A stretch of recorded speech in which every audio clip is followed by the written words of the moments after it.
Hello and welcome everyone to today's webinar. My name is Todd Walters, Platinum Coach with Craig Proctor Real Estate Coaching.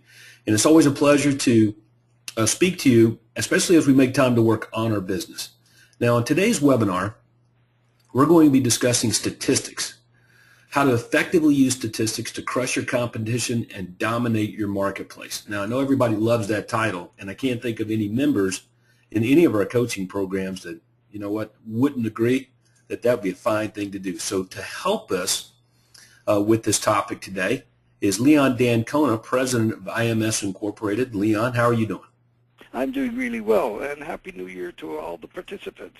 Hope you have a great year, and I think it's up-and-coming real estate is really going places. Yeah, no question about that. So this is going to be a very interactive webinar today. I've prepared a few PowerPoint slides that we're going to be looking at and discussing, and Leon, you've got your reality system that we're going to dive into, and we're going to be using that as leverage in today's webinar as well. So I want to encourage everyone to minimize distractions.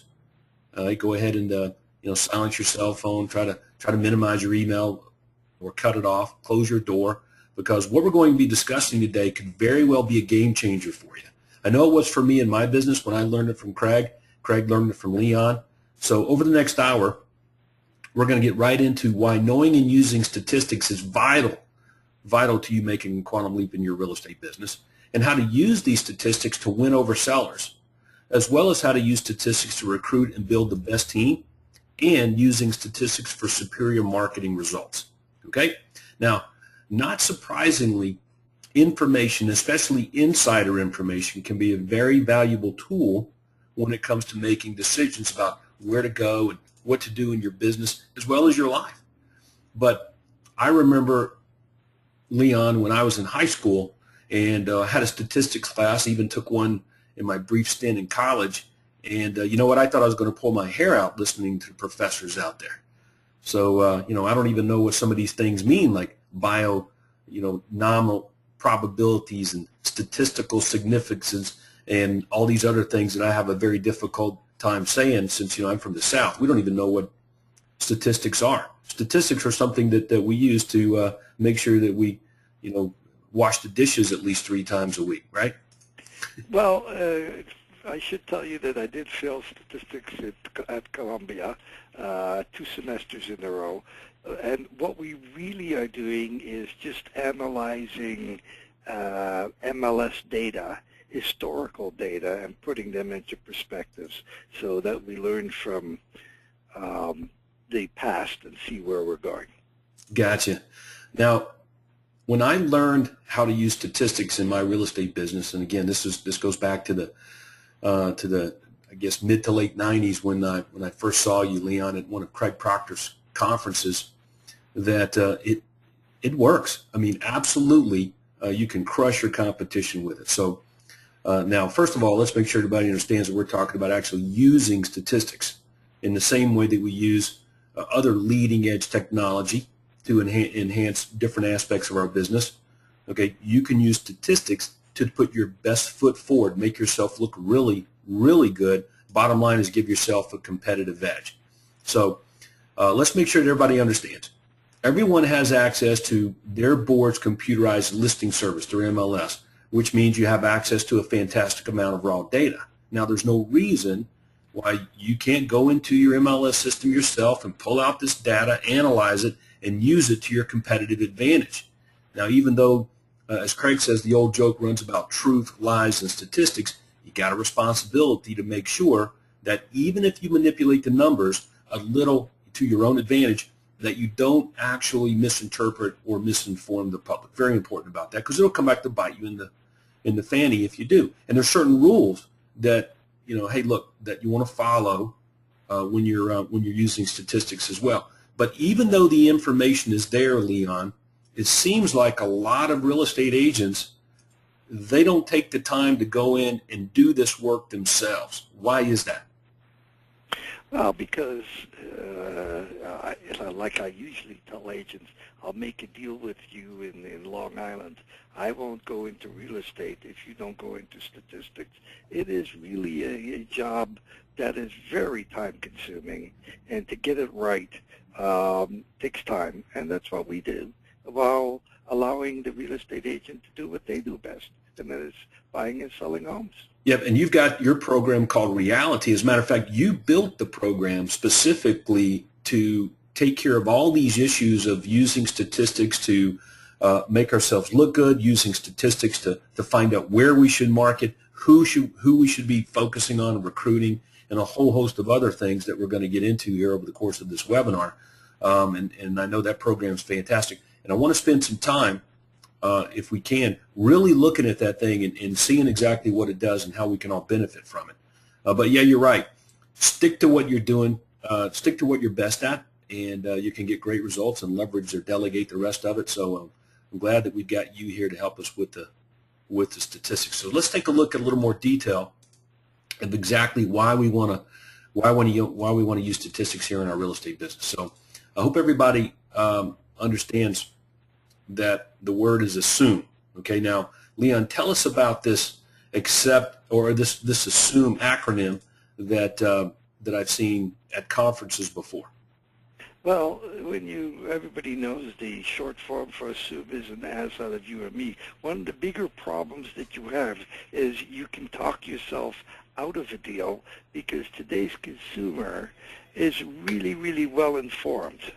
And if you say things that aren't so, they know, whereas before they didn't. So don't accept stats blindly.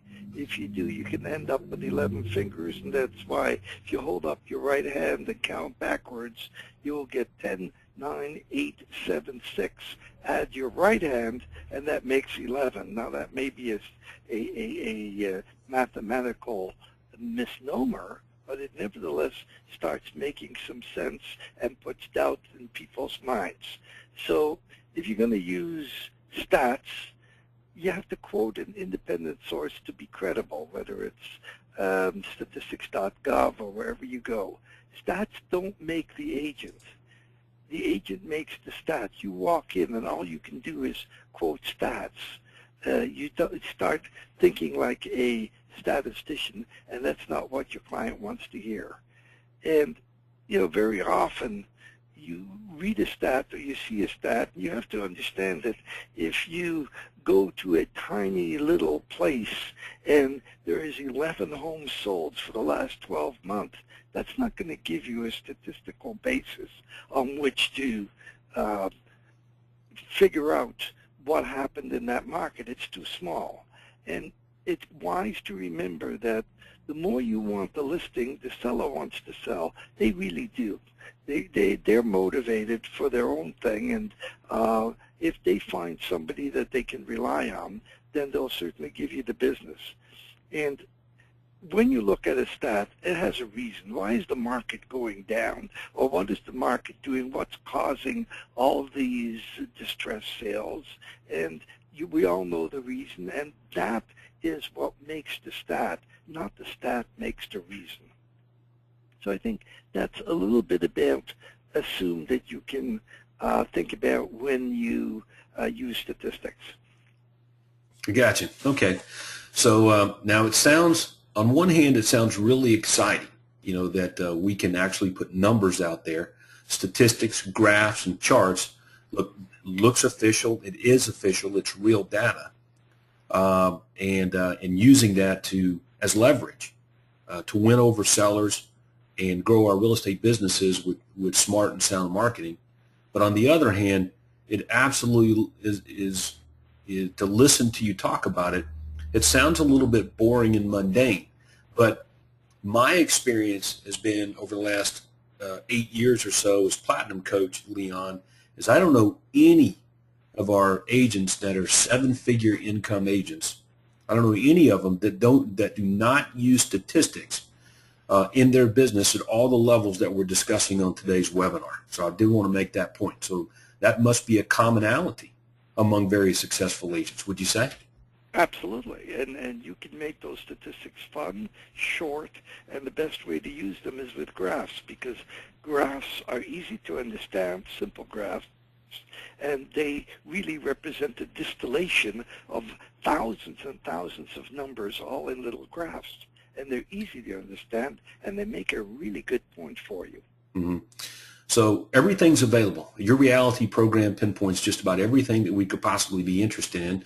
Not just the address, but when the property sold, what it sold for, when it sold, how long it was on the market, which company or agent sold it, and a whole lot more. Average days on the market, and that leads to other information like, okay, who's selling the most, who's selling the least, but most and least. And I know you and I have had conversations about our businesses over the last few years, and I'll say something like, hey, I want to know who the most is, and you turn right around and you say, the most at what?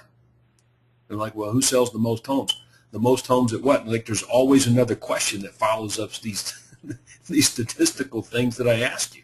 So you can drill down and get as specific as you want to do. And what I've seen you do with the members over the years is just about make anyone that has enough data available look really, really good at what it is they do. And as a matter of fact, it's not that hard because most of our members do pretty good anyway. We were looking at some preliminary data before we started the webinar today, and we agreed that most of the agents in our program are in the top 25% of agents in productivity for their respective marketplaces anyway, wouldn't you? Oh, I would say they're a lot better than that. I would say they're probably in the top 2 or 3%. And that's not necessarily because they are so fantastic, although most of the Platt team is. It's because most of the others who don't have the training do so dismally poorly. So it's not very difficult to get some high ranking when you have, say, 20 units sold or 30 units sold. Mm-hmm. Now, another thing that I like about the stats, and this slide right here that I'm showing right now says it all, is it's almost like you can predict the future. And I like predictable sales. And as a team leader in my real estate business, I do want to be able to at least leverage a system, which the system gives me predictable results. And you believe, and I believe, of course, through my experience and learning from you and Craig, that it is so. Using statistics, you can predict a wider range of things, right? Absolutely. You can predict with a great deal of accuracy the next 60 days. And with lesser accuracy, the next 90 to 120 days. Yeah, and it pains me to see so many real estate agents out there outside of our program struggle with cash flow and knowing what to do and where to go, where to spend money, who to hire, and constantly getting beat up on by people like within our programs because we understand and use statistics more. And that's the purpose of today's webinar. So, that's true. Yep, so some great bullet points on why to use statistics. Well, again, they give you the ability to control your market by allowing you to clearly and specifically position your performance, objectively blow your own horn, nail your competitors' strengths and weaknesses, target the most effective agents to join your team, realistically assess current market conditions, objectively forecast where the market's going, lead your prospects where you want them to go, and that's a big deal because we have a direction that they want to go in. They've got a direction that they want to go in, but of course, without a signed agreement and a closing, it's going to be difficult for us to mutually benefit from the relationship. So to help understand these powerful tools, okay, we're going to really get into some examples on this webinar over the next few minutes from our own listing presentations and the like.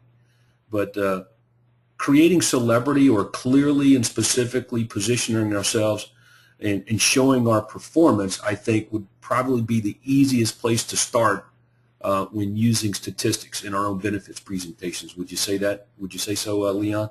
Absolutely, because most markets are repetitive.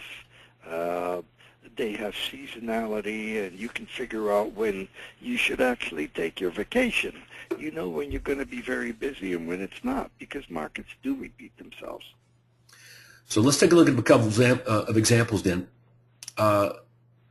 Specific performance. And when we say specific performance, we're talking about real life specifics. Like I see a lot of real estate agents out there on their business cards and their marketing where they say, I'm number one, or I'm the greatest, or I'm in the top, quote, 1% of agents, you know, in our board or whatever it is. And that's equivalent to a statement like this right here. You know, Joe Smith is a top agent versus Joe Smith sold 237 homes from January to August 2008. This performance makes Joe the number one agent out of 726 agents in Alpharetta, Georgia for the first 8 months of 2000 whatever. Now, you would agree, and I would agree, Leon, that a statement like that, that's powerful. Absolutely. I mean, people like to associate with success. And, it is not the only thing, but it certainly is something that the consumer is going to pay attention to and expect you to know your stuff because you are the number one. Mm-hmm. And my favorite has always been, especially when communicating with sellers, is talking about them and their money. So in other words, we can talk about ourselves with statistics, and this is a great way to position ourselves, but also put forth the benefit of being number one or the top agent in our marketplace. Okay? But you know what? Sellers like more money, and I love this one right here. You know, hey, I will get you more money for your home based on the average sales price to list price ratio, or I get you more money because our average, okay, is $4,560 more than what the average agent in the area can get you. Now, you want more money? Here's what it's saying, Leon. You want more money? List with me. You want less money? Go list with somebody else. Isn't that true? That's correct. Yeah. So instead of just saying that, when you show them this information based on credible, audited, for example, charts and graphs and comparisons, it's really hard to argue. No, it's a license to make money. It is. Yeah. Now, the other side of it is price. Like one of the biggest problems that real estate agents have is when they're listing homes, after they get the listing, is getting it sold, especially in many markets in the United States right now. You cannot have an overpriced listing. You can't assume that it's going to get an offer. The marketplace is tightened up. So, Leon, tell us a little about why it's so important, and there's a demonstration here on the screen, but tell us why, for example, using reality, how I would and why that would be a benefit for me in getting the correct price, being able to help my seller guide them through the pricing issues, and what the outcome would be. Well, it's people's homes mean a lot to them. So, from a point of view of they like to read and remember the good things about their homes, very much like when somebody passes on. You only remember the good part. So when you're there, they think their home is worth $250,000 because they read that maybe 4 or 6 or maybe even a year ago. And today's market isn't there anymore. So you have to be really prepared to show them graphs and so on, what the real market is doing today, because most consumers do not know. They think they know, but they don't have the latest prices, because the latest prices are 30 days apart. Half of the time they're not even published. That's true. That's exactly right. So, and again, there's no reason to struggle with, hey, what price should we really put on this, and how do I convey that information to the seller properly without it necessarily being my opinion. And this is important because we want to lead the seller down the path of choosing the right price when they put their house on the marketplace. Okay. Otherwise, if it's not selling over the next, say, 60 days, they're going to come to me and they're going to say, Todd, you're the one that picked the price. Okay. And which means that I've lost my credibility if I suggest other pricing. Okay. So I want to start by using market information and real raw data so that they can draw the conclusion, and I'll lead them down that path. This paragraph here does a great job of that. As you can see, and whether it's 2007 or 2012, information is information, statistics are statistics. It's vital.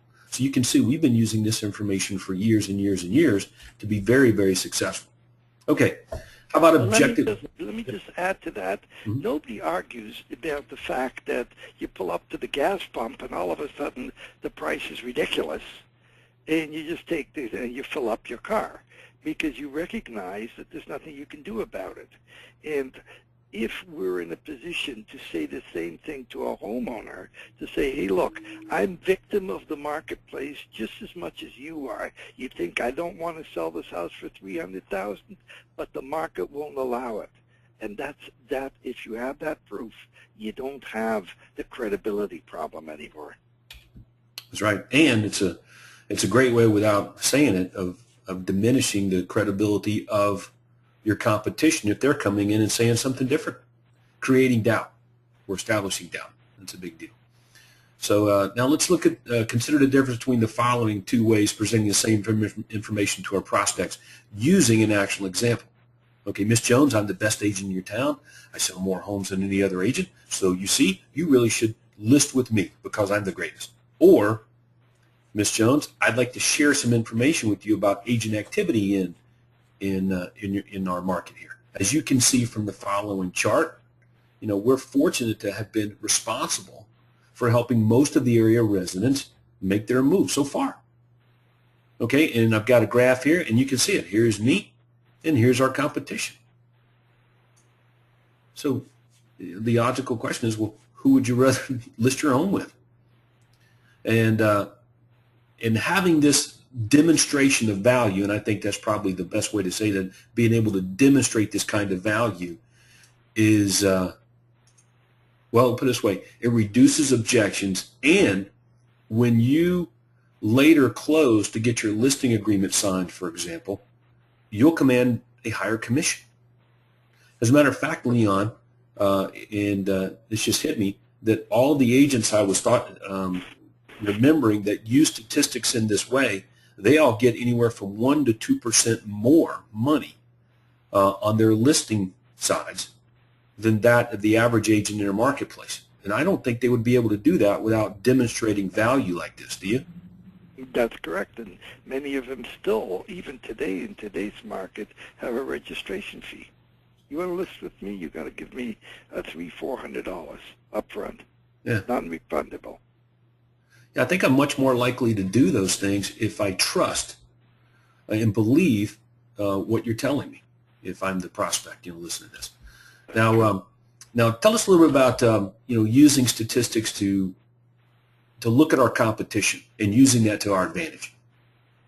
Well, here's a good example. I understand that you want to list with ABC Realty, and I must tell you they're a really nice company to deal with.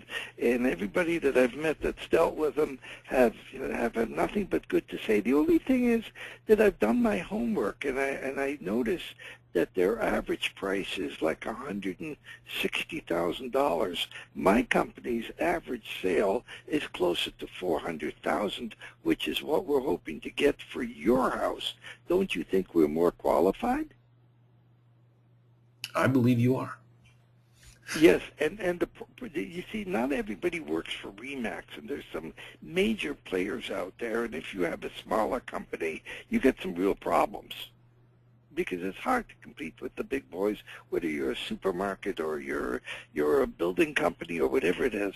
But if you can show them where your niche is better than theirs, then you've got another way of doing this is, ABC company, I never denigrate the competition, so I say ABC company, their average sold to ask ratio is 94%. Ours is 97.2, which means you get about, on your house, you get about almost $4,000 more with us. Is ABC that valuable to you that they're worth an extra $4,000? And this is probably the most compelling argument you can make. Yes, and another thing I want to add to that is, like this middle bullet point here. There's always someone that's rising through the ranks and doing a great job, selling more and more homes, grabbing more and more market share. There's always competition, even if you're at the very top in your marketplace. So one thing that I learned early on, Leon, from Craig and you, was that to be on the lookout for these people because they're doing something right. There's something that they're doing that I want to know about. because they're going to end up grabbing market share for me, or they're going to use my information against me. So knowing who these players are allowed me to basically stay one step ahead of them, change my performance guarantees or unique selling propositions if necessary, redirect marketing dollars to a different segment of our marketplace, knowing where the money was. For example, I may think that I'm in the best place to be making money in our marketplace, but lo and behold, the up-and-comers had discovered something that I hadn't. So if I did not pay attention to that information, I would be at a severe disadvantage in the short-term future if I just ignored it altogether. You would agree with that, right? Absolutely. We call these people rising stars, and you should always be aware who the rising stars are. You might want to recruit them early on and for what they can do against you. So you look at where they're selling and what they're doing and how they're going about it, and perhaps emulate or devise a strategy that will stop them in their tracks. Yes. And that's something that you can talk to your coach about too. You know, once you know the numbers, once you know the statistics, your coach, whatever program level you're at, okay, I know this is something that we talk about in a platinum program, and I ask these questions at appropriate times when we know the stats. And if we don't know them, I'll say, look, I can't help you without statistics. Call Leon, get with him, and he can get you that information if you're not a subscriber to the reality program. So now, current market conditions. Like, is average pricing going up or down? And if it is, by how much? Now, wouldn't that be vital information to know? Because if prices are going down in your marketplace and you've got a trade-up program, you sure as heck don't want to be caught making offers and having people accept them, thinking they're going to be moving up and buying one of your listings, and you can't get their home sold. Okay, and you end up having to buy this house. So this is, you know, I know Craig, this was vital to his success, and really rarely, if ever, having to buy a property because it didn't sell. He knew where the marketplace was going. And Leon, you helped him with that, right? Absolutely. Yeah. So as a real estate professional, it's your job to be able to inform and advise your prospects and client on current market statistics. Now, we said current. Okay, so Leon, I'm guessing that the information in the MLS systems, when we say current, it's as current as when sales prices are posted. So I think that when, and you would know better than I would, if a home closes today, how soon is that information reported most of the time to the MLS? What's the lag time? That's such a good question. It varies from MLS to MLS. I mean, I see in Toronto, it's not unusual for us to pick up more homes sold, let's say, almost 10% more, almost a month later, and very often these figures are manipulated, and for good reason. If MLS wants to make sure that houses continue to sell well, then sometimes they don't publish all the figures. Mm-hmm. And many of them publish it at the very first of the month, and when not everything has gone through. So the advantage that we have is that we're actually having a conversation about this today. The fact that we're on a webinar, one of the premier, preeminent, no question in my mind, the best coaching program and leader in Craig Proctor in North America, discussing this with probably the premier statistician with IMS Incorporated. You've been at this a long time, Leon. You've helped a lot of people become very, very successful. Yep. So my guess is there's great advantage already, because most real estate agents out there, they don't use statistics. They probably don't even know that they really even exist or give it a second thought. So obviously we want everybody to be aware of that. So you've already had an advantage, but you have to use them. Knowing about it is one thing, but using it as leverage in your business to make your next quantum leap is another thing. Okay, now tell us a little bit about how we can use statistics, Leon, to figure out who in the world we want to hire. And because I want to tell everybody that we're going to actually look at some examples here in a few minutes with some of our members in our programs. But go ahead and just give us a synopsis on why this is important.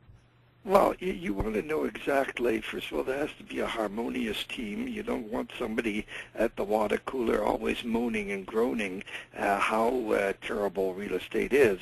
But in order to grow and replicate and perform the correct practice system, you can't do it by yourself. You need to have more people.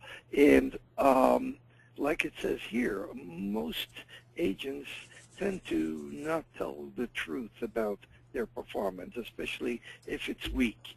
And when you interview an agent, you give them a piece of paper and says, these are the homes you sold. Did I miss any? And you know, there's no need for him to tell you stuff that is not true. You know exactly what. You give him the benefits of working for you and how you will advance his career. If you're looking for guys that are into luxury homes, or there's more than one kind of real estate agent, and it's interesting how many different types there are. People that strictly work with buyers and simply don't have enough gumption or will to go out there and get a listing. Very often when they work for you, and you can get them past this, you have some, they start depending on you, and you can really have a valuable asset in your team. Yeah. So recruiting the right agent is probably one of the key things you can do. Yeah, and I don't know how you do that without the statistical side of that. I don't know, how do you know, because otherwise you're down to saying, hey, do you know how to use the MLS to find homes for a buyer? And the agent's answer is yes. Well, of course I do. Okay. Yeah. Well, I mean, but how well do they know? Well, if they sold, 8 homes this past year, that's going to put them in the top 35% of agents in productivity for the MLS. Chances are, if they sold 8 homes to agents, they had they had twice that many that they were working with they didn't sell homes to, Mm-hmm. just based on sheer averages. So they probably know the MLS system pretty well, instead of me just asking the question and them saying yes, and then finding out after I hire them that they can't even do a basic CMA. And then We did an interesting study on this, and we asked, I think we got about 1,100 responses, what it costs to hire the wrong agent. And the closest figure we came to was about $12,500. By the time you take that's the wrong agent. So you hire him, you train him, you do, and you find out that he's told you nothing but untruth. That's brutal. And this way, a guy walks in, there you are. This is what you've done in the past. Now let's move forward from here on in. Yeah, and that's a great point. There is a cost to making mistakes. Now you learn a little bit, but at the end of the day, we would much rather try to avoid making the mistakes altogether. And being on this webinar today and listening to you talk, Leon, there's no reason for anybody that's here right now watching and listening and participating in these programs to make these kinds of mistakes. The information is available at your fingertips, with Leon, or at least with some due diligence and spending some time to do it on your own. Like don't do that to yourself. Okay, now when the agent comes to see you, you will have a list of each and every home he sold in the last 12 months. And you will hand them that list, and you will say, look, you sold 6 units, and here they are. Now, we're going to double that for you when you come and work for us. Yeah, which is very powerful. Yeah, very powerful. And plus it lets those prospects know, those agents know, that we take this job and the business very seriously. Mm-hmm. And I think that's important as well. It's not fluff or just words that we're using. Okay, now the market seems to be going somewhere. It's either going up or it's going down, staying put, but there seems to be some fluctuations when we look at some graphs and charts here in a few minutes, Leon, with home pricing going up and going down. Do you ever see that changing? Will there ever be a time where it'll just continue to go up and never fluctuate up and down? You're asking me? Yeah, I'm asking you. Do you think it'll? It never goes straight up. It never goes straight down. But remember, housing also doesn't plunge. from 1 month to the next, usually the variance may be maximum 1.25% over a long time. If it does that every month, then it's quite a drop. But anything that goes wildly up will go wildly down. In the same way that gold or gas or anything else that we talk about, it's supposed to go to $300 a gallon or whatever the fact of the matter is there's more gas now, there's more oil than there ever was before, and they have new techniques. So short term, things go up, things go down. Long term, they're basically fairly steady. One of the things that we've been talking about in at the Platinum program, Leon, and some personal conversations I've had with the members is are there USP ads when they're running an ad, say in the real estate magazine, Homes and Land, or real estate section of the paper, and they're featuring their listings in the USP ad. And I'm looking at their ad, and my question is, hey, these listings that you have, look, I know they're your listings, but just because they're your listings doesn't mean you necessarily want to put them in your magazine ad. Because this ad is to be used as a magnet to attract the type of buyers that you really, really want. Okay, now next question is, who are the buyers that you really, really want? And I'll get an answer like, well, I want $400,000 to $500,000 buyers. I'm like, okay, great. Are homes in that price range selling? Well, no, not really. So I'm like, okay, well, you got to be realistic about it too. It's got to be where the demand is. So where's the demand in your marketplace? Well, I really don't know. And I'm like, well, then you got a severe disadvantage, because you're about to drop $500 on that full page ad in the real estate book, and you got a choice of what properties to put in there, and you don't know what properties to put in. So statistically, their odds of being more successful with the ad go way down. What you say, Leon?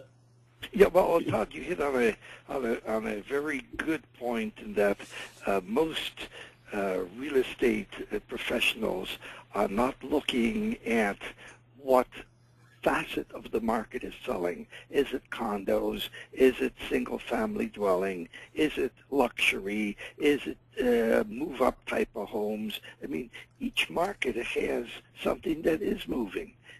Concentrate on it? No.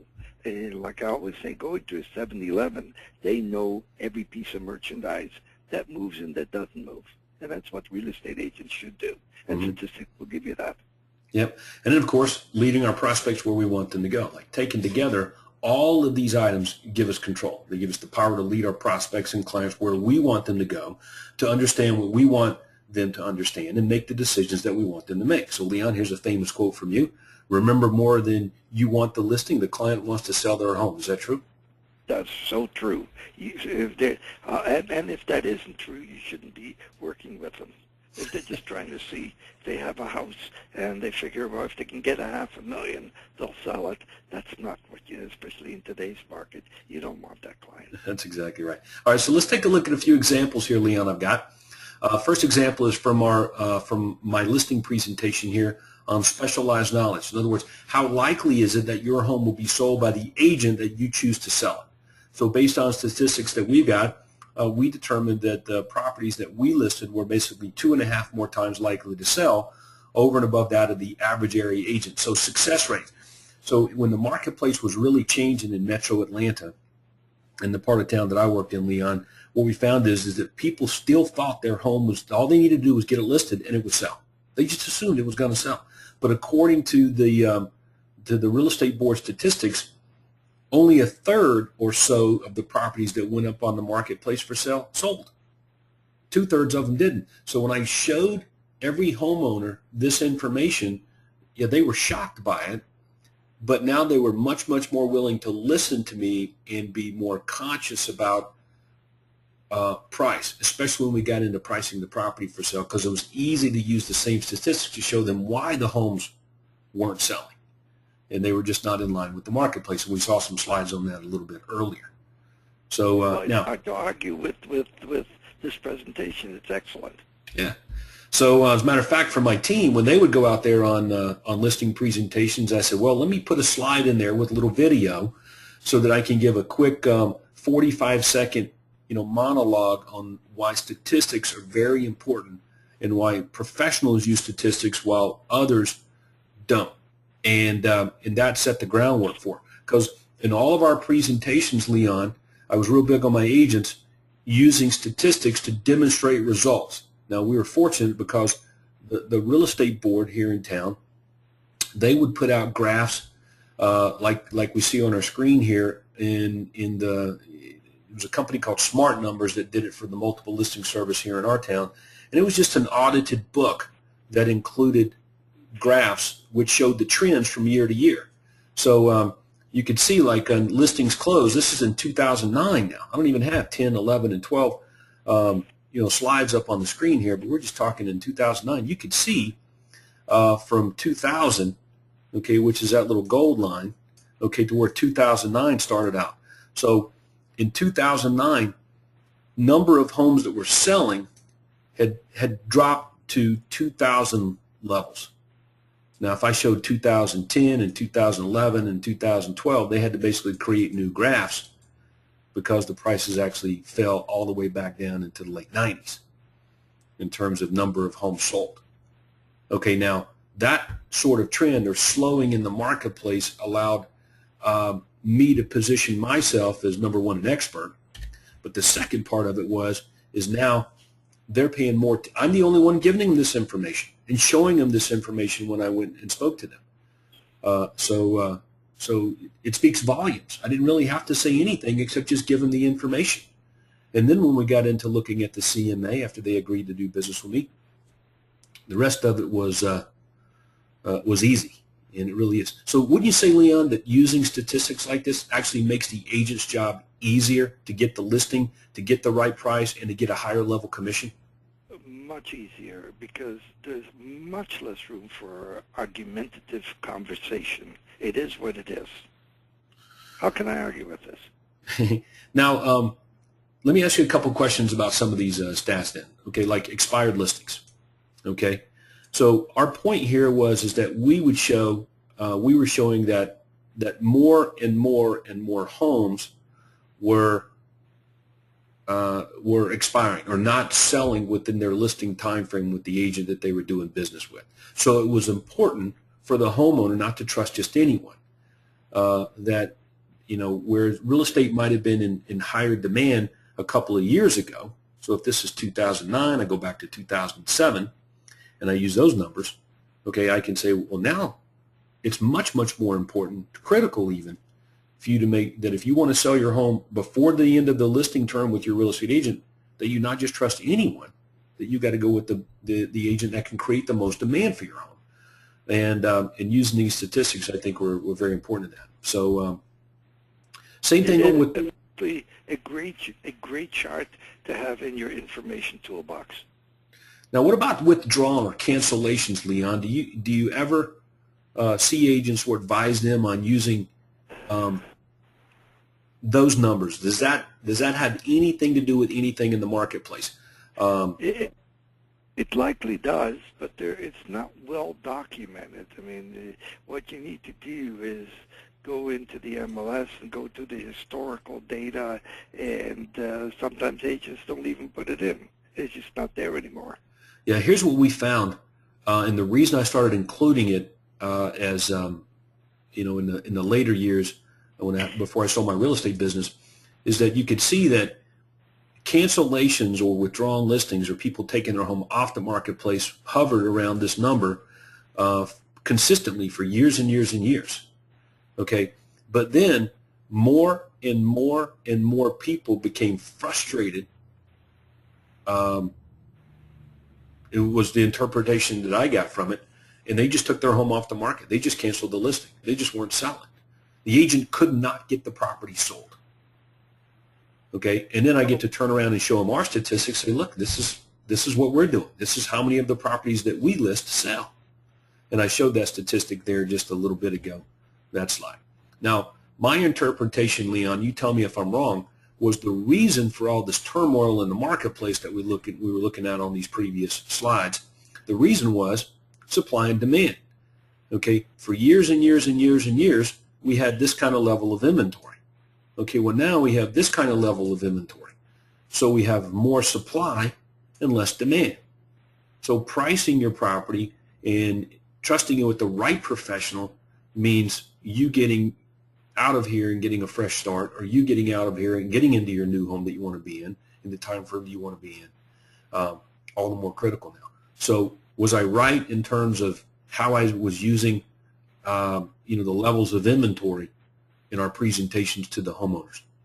Absolutely. I mean, this is the basic, if you study economics, it's the basic principle of the capitalistic system of supply and demand. And because of the prices have gone down as much as they have in some localities, obviously we have a lot of distressed properties, and they're really biting into the market. Yeah, I'm going to recommend, too, that all of you watching this webinar right now, regardless of what program you're in, your listing presentation should have, Craig's did, mine did, whether you've got them embedded into your PowerPoint as PDF files like we had here, but there was a button where we could immediately, depending on the conversation we were having with our homeowner, after we have done the benefits presentation, we're talking about price, and maybe they forgot some of the information we were sharing with them. Well, I could just click on the statistics button. It would immediately take me back to all of these slides that we're talking about right now. Okay, now, Leon, we're going to go to the reality program in just a few seconds here. But one of the things that frustrates me with top real estate agents is that they do a really good job of bragging about their success. I'm number one. We sell more homes than any other agent. I sell a home every 12 hours or whatever their stuff is. But they don't translate that into a benefit. So once you are able to help a real estate agent determine that, yes, you do sell more homes than the average agent in your marketplace based on X, what's the benefit in that for the homeowner? Well, don't assume the homeowner knows that, because the homeowner may, and I had a homeowner tell me this one day when I said, hey, look, we sell more homes than any other agent in our marketplace. The homeowner looked me in the face and he said, Todd, that's really good for you. That means that you're doing really well and you're making a lot of money, but I don't understand how that benefits me. And now I thank the guy quietly down the road for telling me that, because I was immediately able to pick up the phone and call Craig, and I said, hey, I had this guy to say this to me today, and I didn't really know what the right response was. And Craig says, well, it's real simple, dude. When the benefit is, because you sell more homes, you can just do more to help the client. You can do more than the other agents can. You can spend more, you can advertise more, you can even buy somebody's home so they can buy their house. And I was like, I got it. So that's where that came from, this little slide in our seller benefits presentation as well. So this translates into, at the end of our platinum seller benefits presentation, listing presentation that we have for our platinum members, Leon, is the 4 big reasons that the prospect should ask us to sell their home. And this information, in terms of getting top dollar, like we get more money for your home. On average, our listings sell for more money than the average agent, and that more money translates into a specific dollar amount. Your home's going to sell faster. That translates into a specific days on the market, setting expectations, and those things. So why don't we do this, Leon? Why don't we go over to your reality program? I'm going to make you the presenter, and we're going to pull that thing up. Have you got it available right now? Yeah, I do. Okay, so let's do that, and let's take a look at Leon's screen. And okay, Leon, here we are. All right. So now I'm a member, and I'm watching this webinar right now, and I'm intrigued. And I understand now why, and I should be using statistics in my real estate business. But let's take an example of one of our members. Let's say Nathan Clark. Okay. And give me an idea of, tie all this together for me on how you can help me as using Nathan here as an example, look good and smoke my competition. Okay, so what we did here, we looked for an agent called Clark, and we found Nathan Clark. So we click on Nathan Clark, and we know more about Nathan Clark than Nathan Clark knows about. So let's have a look. Nathan listed 74 properties that sold, and his staff, no doubt, has more selling end as well. But the important part is that here are the benchmarks. Okay, now let me make sure I understand. So what's happening is reality, the program automatically gives me the benchmarks, the average information for the marketplace. Okay.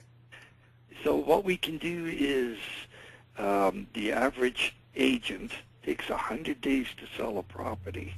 Nathan takes 42 days to sell a property. The average price is 246. Nathan is 182. But the important part is 94% is what the average agent on the MLS gets for a property. And Nathan gets 97.44%, which is to say that he gets 3.4% higher than average. And if you translate that out, it works out that he gets $6,190 more than average. Now, what seller, which almost amounts to at least half the commission, what seller or buyer wouldn't want to work with Nathan? Give him that kind of information. You know, that right there alone is like, look, how many listings, I wonder, I don't know if you know this, Leon, I just wonder how many listings that an agent goes on and they have competition, okay? And, well, in today's days and age, my goodness, you know, people shop online, they compare, they do. You got to be totally moronic to only interview one agent if your house is worth $300,000, which are, let's say, $250, and you're looking to spend close to what, $1,600. What person would only interview one person for a job for $1,600? So what Nathan may want to do, sure, there's guys that sold even more, but when you look at, supposing the guy, well, I don't know who this guy is, supposing he decides to list his house with this guy, right, with Thomas, and you do your homework. Thomas' average sold-to-ask ratio is 94. Mine is 97. So the guy's losing like about $3.5 grand. So what if you know that stuff? You say, well, Mr. Homeowner, you know, Thomas is a great guy, and you know he likes the kibitz. I know him; he's really good. The only thing is that his sold-to-ask ratio is going to cost you over $3,000. Are you that friendly with him that you want to give him $3,000? And you have that for each one. Now, in Rhode Island, if we go to performance. Hey, not just that, Leon, but I'm looking at your numbers here. It was like Nathan's numbers, days on market was 41. The other guy was 50, yeah, almost 60. It's not difficult to do this on an agent level and on an office level. So instead of knocking, he only did this or this, you use the sold-to-ask ratio, you use the days on market, and if you're doing well on that, or above average, which again is not difficult to do, then you can more or less knock out everybody. Hey, what about this example? Let's suppose I'm talking to a homeowner whose property is, you know, roughly around $180,000. Mm-hmm. Okay, well, the same thing can be said for price range, right? Like, do you want an agent that sells $120,000 homes? Do you want an agent that sells $180,000 homes? Well, here is so if he's thinking of using this guy Allen, right? Average price 325. Mine is 183. It makes sense if we're going to sell a house at 183, because you know how homes all have different kinds of selling features that you have to be expert in. So that's just one way of knocking out the competition correctly. Without saying they're no good or anything like that, that's not professional. Let's look at the performance of all the agents in Rhode Island. And if you study this, this is totally incredible. there were 2,763 agents that participated. 22% of them only did one end. Another 15% did two ends. So when we get to three or less, we're talking about almost half of all the agents somebody's going to meet. So it's not difficult to have this chart printed out and say, hey, supposing you were having, God forbid, open heart surgery, would you go to a doctor who did it once, or would you come to me? I've done it 80 times. I'm in the top 0.022, that's less than 0.5% of all agents. In other words, 99.78% of all agents didn't do what I did. Why would you not list with me? It's a very compelling argument. Yeah, and I want to point out too that what everybody's looking at right here, your reality program, Leon, is available to all of the members in our programs. And that is correct. We're going to talk about that here in just a few minutes, because everyone should be using these statistics, yes, face-to-face like we're talking about right now, but also in your marketing. For example, I remember coaching Nathan on some of his direct mail programs and saying, look, dude, you need some social proof when you're going after these expired listings. You got some pretty good statistics based on the average agents in your marketplace. You need to include those graphs and those charts and that proof in your direct mail. And when he did, he had remarkable performance, better performance from his direct mail than he did before he was doing that. So I wanted to make sure everybody understands that there are a lot of different ways to use this information. Okay, Leon, you keep going. How long does it take to sell a house in Rhode Island? And last month, in November, it took 106 days. Well, now, I'm sure that you've run into a situation where the seller says, well, I'm going to give you a 60-day listing. We'll see how it is. You show them this graph and say, look, last month it took 106 days. What do you want me to do? Take a 30-day listing? That's ridiculous. So I need 120 days. And all the things we have, like feedbacks, you show the homeowner this graph. It's simple. It's very easy to read, and they'll agree with you that you know your stuff. And then you can go from there into, are they going to get 100% of what they're asking for? Well, guess what? What happened last month? 93%. Now, some agents don't want to say that, but if you are prepared and you do the truth. I've never been caught or been punished for telling the truth. If you have a look at how many homes actually sold, and so we can see that it's been pretty steady. And by no means is this a low-end market. We can actually do this. Let's have a look at some of the graphs that Todd just showed us. This is a 3-year graph. So we're just about in the middle. If we draw a straight line, we're just in about the middle of activity. And if we do 3 years overlap, is there a particular time of the year when sales happen? The red is this year, the blue is the last year, and the green is 2 years ago. And it would seem to me that towards the end of the year, things are not as busy, and towards the middle of the year, there seems to allow 3 years. So there's some real pattern there. We like to know the average price. What was it? Where is the average price going? Let's look at just 12 months from now for easier viewing.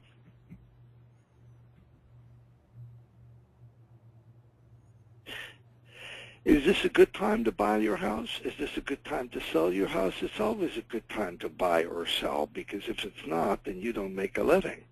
And we're all motivated for our own needs as well. So you have to be able to tell people why it's a good time to sell the house, and then whether it's going to take time to sell it, and by the time it does sell, it will reach a higher price. Those are things that you can work with graphs. And if you notice that return on investment is not very promising, well, then we have a solution to that. The buyers or the sellers don't have to know everything. So now we've just taken that out of it. There's no law that says that you need to show the buyer or the seller everything. Like, there's so much stuff you can do being informed, like what zip code should you be working in. Yeah, let's talk about that. Okay, so I want to do a, well, let me give you an example. Right now, the United States Post Office has a program, Leon. They call it Every Door Direct. So they started this program to try to compete with, you know, their falling numbers. And I can take a big box of postcards, for example, over to the post office, and I can earmark them for a specific zip code, and they will just send them out for a fraction of what I used to pay for a full postage. I think it's like 12.5 cents, where, you know, normally I'd pay, you know, in the 40s. Just to drill get them down out. to street? Can you ask them to drill down the street too? Well, I can drill it down by zip code. I can't drill it. They can't do it by street area. They'll just distribute them by zip code, for example. So let's look at it two different ways. Yeah, two different ways. Show me with, you know, okay, I want to take a hypothetical instance where I'm going to go to the marketing module first, and I want to know where are the value ranges. Well, 60%, the first 60% of all homes that sell produce 29% of the value or the volume. So, you know, I'm out there killing myself selling all these homes, but I'm not making anything. Why don't I go over here to the last 15%, where the average price is $360 and up, which is 40% of all the dollars. So literally, if I sell one house here, it's like selling almost 2 1/4 of these. So if I want to do that, I'll just click here, and I can see how the market is going. Okay, got 158. But more important, I can filter this by zip code. So I've got homes between 360 and 11 million. And so zip code 02806 has 119 units and with an average sale of 666. Wouldn't you go there? So in just seconds, I have figured out where I'm going to get the best luck. That's amazing. Now I know who to direct mail. Well, yeah, I mean, I can send mail to 02807, and the thing about zip codes is they're supposed to have equal number of households, and they reproportion them accordingly. But, you know, my chances with 11 homes sold in the last 12 months are not that high.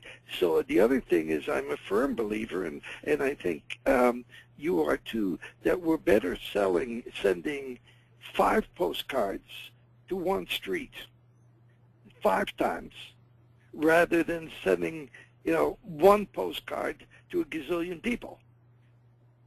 Amen. Drip marketing. So here is where I would go. Well, this wouldn't be very expensive, and if I really wanted to, I'll add this to my search, and if I have nothing better to do, I can do the highest turnover streets. It turns out that 30% of all the sales are in only 13% of the streets. So if I do 1, 2, 3, 4, 5, 6 streets, and I actually have a look at them and I drive by them, or perhaps deliver these personally, I've got 20% of the market covered. Wow, that's awesome. And before I even do that, I'm going to drill down even further on Cold Spring. It's a single family type thing, so I'm okay. And there are some interesting prices here, all the way from 500 to $1 million. I would suspect that this one is a new one. Fill in. So we can choose our streets and stop wasting so much time, direct our focus effectively using reality in 101 different ways. And time wouldn't let me to do everything that there is, but you can do this by subdivision. If you know your subdivisions, it would be nice to have a contact in Hampton Meadows, where the average price is $442, and so they are usually the ones, especially if it's senior, who know when something comes up for sale first or not. So there's any number of things that you can do to really advance your real estate career. Yeah, not just the basic CMA, but exactly where and how to market, project the market trends. We looked at you looking at our own personal statistics and how we compare to the agents in our marketplace, and what numbers, what we should be focusing on or presenting to our prospects. Show me one more thing I want to look at before we wrap up this webinar, Leon, and that is a biggie, especially for a lot of members in our platinum level program, and that's on recruiting. You know, how can I use reality to find the best agents for my team? Let's clear, or shall we go to Atlanta? Sure. Can we go to Metro Atlanta? You got 2 MLSs in Atlanta. Okay, I think we do the SMLS, but I mean, the thing remains. Okay, we got reports. Let's look at combined agents.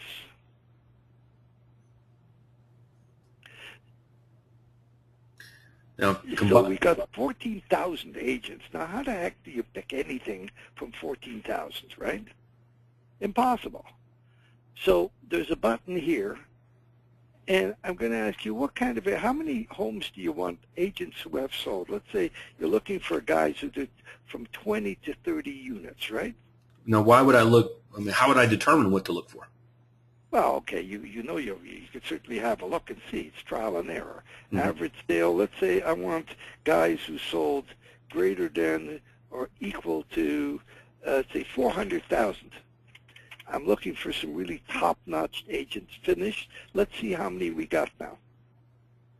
Out of the 12,000, I got 33 agents. And here they are.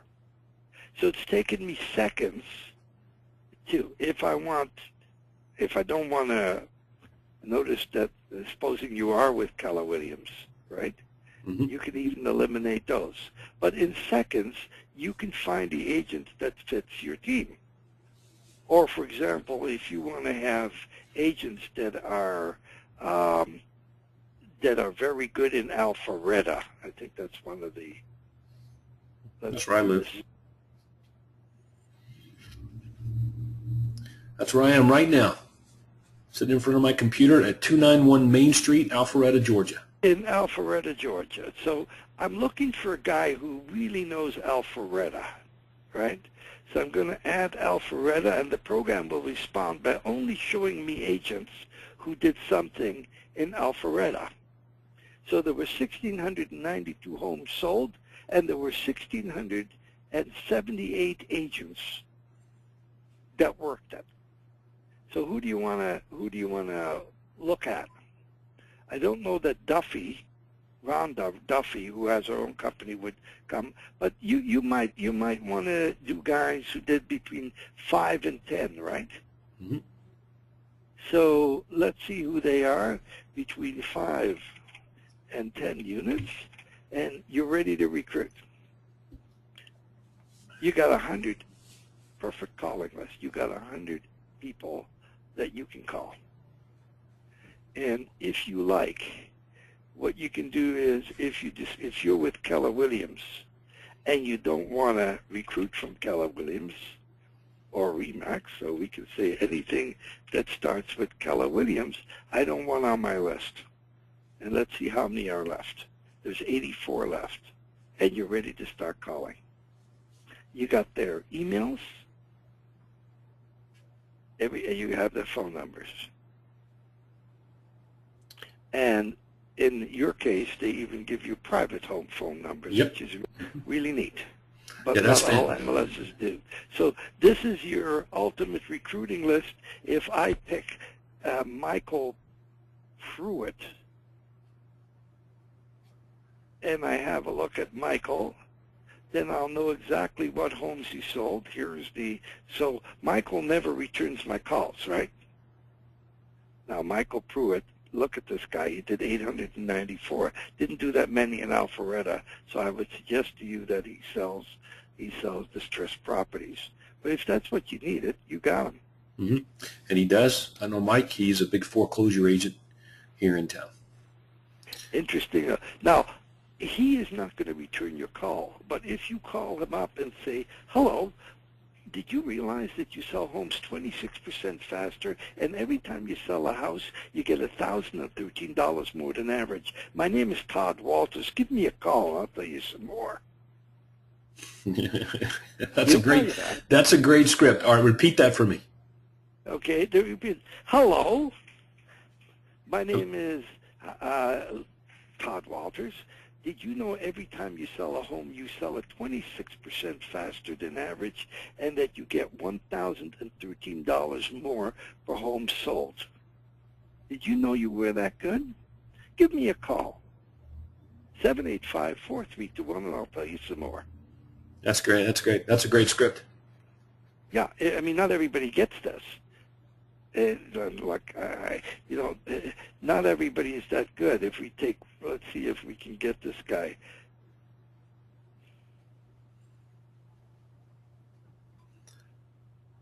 See, this guy didn't rate. Well, he's a good agent, but he doesn't excel at anything. Most agents don't. But you can look it up. It wouldn't take you longer than, let's say, 10, 15 minutes to go through the agents, click them one by one, and see these are the ones I want to think. Because the recruiting thing, or people who call and call and call, and if you're a good recruiter and you spend 4 hours a day, you can recruit one agent per month. Then you're doing really well. And if you use the system where you only call agents that matter to you, you have 30 people, you call them and you get them to come to your office and interview them, or you meet them for coffee. That's good recruiting. Our guys who use our system for recruiting, I've got one in Toronto, Jack Cox, who's actually going to write recruiting tips for us, and he does close to 60 a year, and he spends 2.5 hours a day. And this company has really grown, and it gets good agents. Yeah, it's a game changer. I mean, look, you're only as good as your lowest producer, is the way I like to say it, and it frustrates me and Craig to see so many of our members hire people and not work out, hire somebody else and not work out, and the recruiting system is not bad. It's just that who they're targeting is bad, and that's because they really don't know how. So I can see how reality can be a real answer to that dilemma right there. So that's fantastic. Okay, Leon, now we talked about the reality program being available to all of our members. Okay, and now first of all, I want to thank you for jumping on today's webinar and helping us with statistics and teaching everyone how valuable it is, what they should be doing in their own business right now using statistics to crush their competition and dominate their marketplace. So Craig and I really appreciate your time on that. Now you've been working with Craig. When did Craig first give you a call? It was I think the first meeting we had in Newmarket. I think there were about 39 or maybe 45 people, something like that. It was in a small room. What year was that? Do you know? It must be about 18 years, 20 years ago. Mid-90s? A long time ago. Yeah, I think it was I'm thinking 1994, 95, but something like that. Yeah, it was somewhere in that time frame. So look, it's a long-standing relationship. You've obviously done a fantastic job of helping many of our members. And like I said, I don't know any of our seven-figure income earners in our programs that do not use just about everything that we covered today and even more. Okay, That's so correct. I mean, yep. It's we tell everybody, in case you wonder, and we'll put this in writing, and when you subscribe, that is, if you don't make 10 times, our cost is $2,495. Craig and a number of other people have negotiated a 50% discount for all the Craig Proctor members. So you end up paying $1,247.50 if you don't make 10 times as much, which is $12,000 using the system, and then you are free to write me at the end of the year, and I'll give you back every penny you paid. That's how sure I am of our program and how it works for you. What you can also do is we give you training for the first 60 days. You can call in as often, and I'll work with you to make sure that you use this program correctly. You're always welcome to email us if you have a particular problem. So this is strictly a no-brainer, because if you sell one house because of it, you'll have made your money many times over. Yeah, So I don't know. Yeah, I was going to say, Leon, that that if I'm interested in this, then it's as easy as me just picking up the phone and calling you at your phone number there, 416-785-4321. That's right. Okay. All right, and what's the investment, annual investment? The annual investment is $1,247.50. And I should point out that we don't do this in all locations. We do it in most metropolitan centers. But if there's more than one person that subscribes in a particular location, we will do that. So you're telling me for a fraction of one commission, basically a referral fee, I get this kind of powerful leverage over the court for 1 year? That's correct. Yeah, that's a great investment. So I don't know how you can refuse it.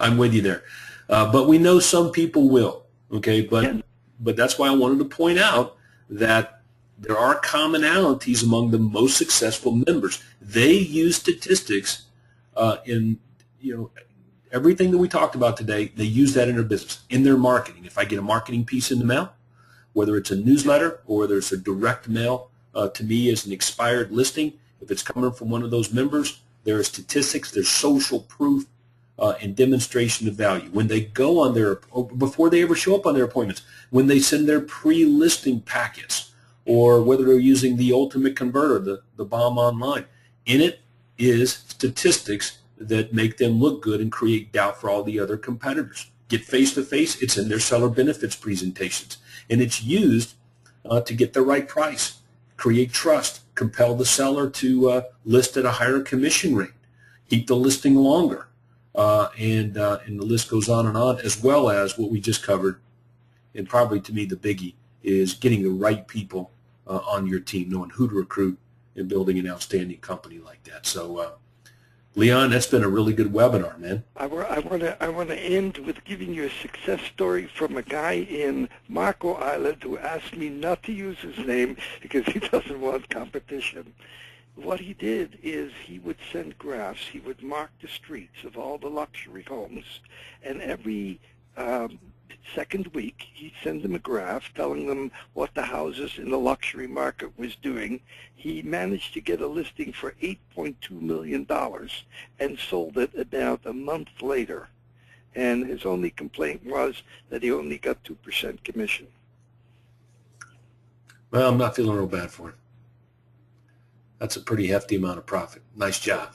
Yeah, Todd, I want to thank you for giving me this opportunity to participate, and it's been really, really nice working with all the Platts. Yep, and looking forward to a lot more in the future with you, Leon. So we appreciate your time. So with that, that's going to wrap up our webinar today. I want to thank everyone for their time. But remember, unless you take the information that you've learned today, this good information, the right information, and put it to good use in your business, then that's really all you've done is just spend some time. So let's work on our business as much as we do in it, if not more, and you'll see good things happen, especially your next quantum leap. So with that, it's going to wrap up our webinar, and we look forward to talking to you real soon. Let's go sell some houses. Thank you. Thank you. Bye-bye.